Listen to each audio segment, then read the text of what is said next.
এই বৃষ্টির দিনে বসে বসে ভাবছিলাম কি করা যায়, তখনই আমার মাথায় এলো চলো আজকে চাউমিন বানানো যাক। তো চাউমিন বানানোর জন্য আমি চলে এসেছি, আর একটা কড়াই দিয়ে দিয়েছি আমি সামান্য পরিমাণে তেল আর নুন।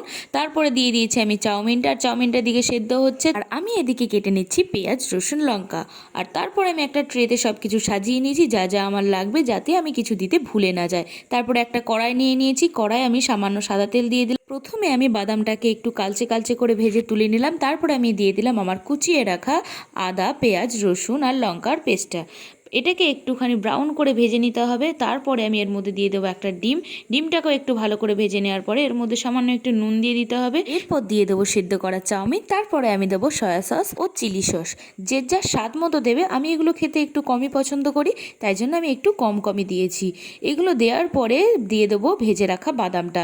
ভেজে রাখা বাদাম দেওয়ার পরে সামান্য একটুখানি নাড়িয়ে চাড়িয়ে নিয়ে তারপরে একটুখানি মশলা দিয়ে নেব। মশলা দেওয়ার পরে ভালো করে নাড়িয়ে চাড়িয়ে নিলেই কিন্তু রেডি হয়ে যাবে সুস্বাদু টেস্টি চাউমিন। এটা দেখতেও যত সুন্দর, খেতেও ততটাই টেস্টি।